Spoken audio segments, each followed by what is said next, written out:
आताच्या आता सांगा तुम्ही का घेऊन आलायत मला इथे? मला नाही थांबायचं इथे. ओके ओके आधी पाणी पी. ठीक आहे, मी तुला सगळं सांगतो. प्लीज पाणी घे. ओके जानू, गेले काही दिवस मी तुझ्याबद्दल एक गोष्ट ऑब्झर्व करतोय आणि म्हणूनच मी तुला इथे घेऊन यायचा निर्णय घेतला. कसली गोष्ट? जानू, तुझ्या अराउंड जेव्हा बाकीची माणसं असतात ना, तेव्हा तुझं बिहेवियरच चेंज होतं. तुला मी नको होतो. मग तुला बाकीची माणसं माझ्यापेक्षा जास्त इम्पॉर्टंट वाटतात. तुला त्यांच्याशीच बोलायचं असतं, तुला माझ्याशी बोलायचंच नसतं. तू कम्प्लिटली इग्नोर करतेस मला. तुला माझ्याबरोबर टाइम स्पेंड करायचाच नसतो. आणि म्हणून मी हा निर्णय घेतला की अशा कुठल्या तरी ठिकाणी जायचं जिथे फक्त तू असशील आणि मी असेल. बाकी कोणती माणसंच भेटणार नाहीत. पूर्ण वेळ फक्त आपण दोघंच टाइम स्पेंड करू. मग तू माझ्याबरोबर बोलशील, माझ्यासाठीच गाशील आणि माझ्यावर परत पूर्वीसारखंच खूप प्रेम करशील. एक मिनिट, हे सगळं ठरवणारे कोण आहात तुम्ही? मला नाही राहायचंय असं कोणापासून लांब. मला माझ्या फॅमिली जवळ राहायचंय. मला माझी माणसं हवी आहेत. का कळत नाहीये तुम्हाला? हे बघा, तुम्ही प्लीज मला आत्ताच्या आत्ता माझ्या घरी घेऊन चला, नाहीतर मीच त्यांना सांगेन की तुम्ही मला असं कुठेतरी जंगलात घेऊन आलाय. मी ना त्यांना फोन कर. एक मिनिट, फोन कुठे आहे माझा? जयंत सर, मी तुम्हाला काहीतरी विचारतीये. माझा फोन कुठे आहे?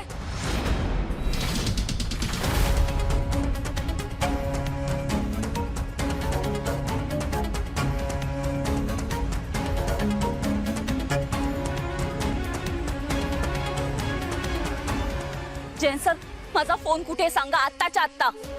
जानू, जस्ट काम डाऊन प्लीज. तू इतकी पॅनिक का होतेस? And look around, we are in जंगलमध्ये फोनचा काय उपयोग? आणि तसंही आपण ठरवलंय ना, यापुढचा पूर्ण वेळ आपण एकमेकांना द्यायचा आहे. कोणी ठरवलं हे? नाही, सांगा ना मला, कोणी ठरवलं हे? माझ्याबद्दल कुठलाही डिसिजन घ्यायचा हक्क कोणी दिला तुम्हाला? आपल्या प्रेमाने ठरवलं जानू, we are one body two souls. एक जिस्म दो जान. आणि जानू, तुझाच फोन काय, मी तर माझा फोन पण सोबत आणला नाही. कारण आता आपण इथेच या जंगलातच आयुष्यभर राहायचं आहे, जिथे फक्त तू असशील आणि मी. माझ्यासाठी तू आणि तुझ्यासाठी मी. आणि खरं सांगू का जानू, मला अशीच लव्ह स्टोरी आवडते ज्यामध्ये हिरो हिरोईन शेवटचा श्वास घेतात. त्यामुळे आता मी सगळं सोडलंय. आता फक्त जानू आणि जयंत आहेत, दोघं जे एकमेकांवर खूप प्रेम करतात. There is no other identity जानू. बघ ना जानू, मी तुला मुद्दाम अशा ठिकाणी घेऊन आलो जिथून तुला कुठेही जाता येणार नाही. मागच्या वेळेला पण मी तुला क्रूजवर घेऊन गेलो होतो. मला हेच वाटलं होतं, चारी बाजूला समुद्र आहे, देयर इज नो एस्केप.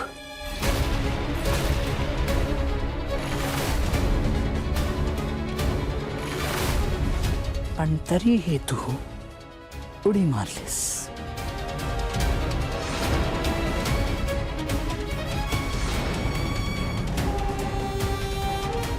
पण आता तर तेही पॉसिबल नाही.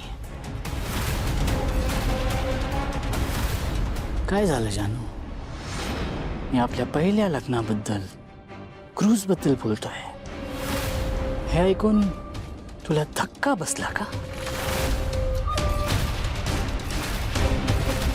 व्हॉट? इतकी शॉक्ड का दिसतेस तू? तुला तर काहीच आठवत नव्हतं ना?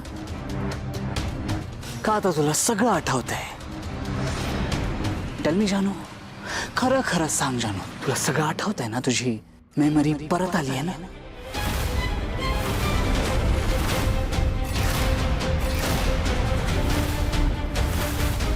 असाच धक्का बसला होता जेव्हा मला हे कळलं की तुझी मेमरी परत आली. आणि तरी तू एवढी मोठी गोष्ट मला सांगितली नाहीस.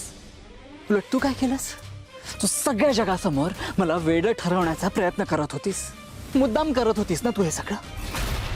मला हळूहळू तुझा सगळा प्लॅन लक्षात यायला लागला होता. त्या दिवशी तू तुझ्या घरच्यांसमोर मुद्दाम मला इन्स्टिगेट करत होतीस. वेंकी आला त्या दिवशी तू असं काहीतरी करत होतीस जेणेकरून मी रिॲक्ट करावं. जानू तुला आठवत आहे ना त्या दिवशी तुला प्रश्न पडला होता की मी काही बोलत का नाहीये, काही रिॲक्ट का नाही करत आहे, आणि मग तू त्या विश्वाला बोलावलंस आणि मग हळूहळू माझी खात्री पटू लागली की तुला सगळं आठवतंय. तरीही मी गप्पा बसलो. जानू का वागलीस तू अशी? का नाही सांगितलं की तुला सगळं आठवतंय? तुझी मेमरी परत आली आहे का नाही सांगितलं? आणि कधी आली तुझी मेमरी परत? जानू जानू तुला मजा येत होती ना माझ्यासोबत असा हा खेळ खेळून? जानू मी इतकं जीव तोडून तुझ्यावर प्रेम करतो, पण तुला इतकी साधीशी गोष्ट मला सांगावीशी वाटली नाही. नाही म्हणजे काय, माझ्या प्रेमात असं काय कमी पडलं की तू मला नाही सांगितलं? जानू का वागलीस तू अशी जानू माझ्याशी? जानू यार एव्हरीथिंग फॉर मी, एव्हरीथिंग.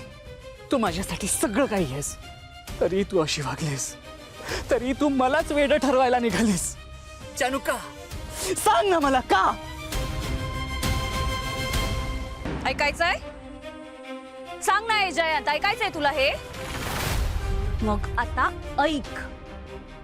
माझी मेमरी लग्नाच्या दिवशीच परत आली होती.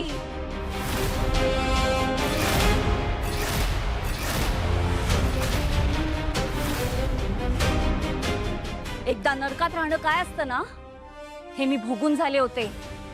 आणि तेच दुःख परत माझ्या वाट्याला येऊ नये म्हणून माझा मित्र विश्वा हर तऱ्हेने माझी मेमरी परत येण्यासाठी प्रयत्न करत होता. हे लग्न होऊ नये म्हणून प्रयत्न करत होता. आणि बघ, फायनली त्याच्या प्रयत्नांना यश आलं होतं. आता तुला सांगते, तुला आठवतं लग्नाच्या आधी भर मांडवात मला चक्कर आली होती, आणि त्यानंतर जेव्हा मला शुद्ध आली ना, त्याच वेळेस माझी मेमरी परत आली होती. खरं तर त्याच वेळेस माझ्या घरच्यांना तुझं सगळं सत्य सांगून, तुझा हा खरा चेहरा दाखवून मी त्यावेळेस लग्न मोडू शकले असते, पण मी तसं केलं नाही. विचार का? कारण ना मला तुला इतक्या इझिली सोडून द्यायचं नव्हतं. तू आजवर जे काही गुन्हे केलेस, जी काही पापं केलीस ना, त्या प्रत्येक पापाची शिक्षा द्यायची होती मला तुला. कळतंय?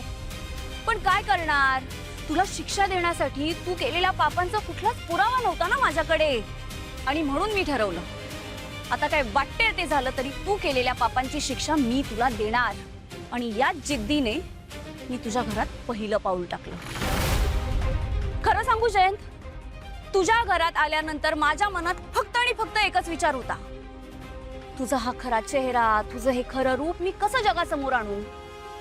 कारण तुझ्यासारख्या नीच, संशयी आणि खुनी माणसाबरोबर मला कधीच संसार करायचा नव्हता. ऐक जयंत, जेव्हा एखादी मुलगी लग्न करून तिच्या नवऱ्याच्या घरी जाते ना, तेव्हा ती खूप स्वप्न रंगवते. अगदी तशीच स्वप्न मी सुद्धा रंगवली होती.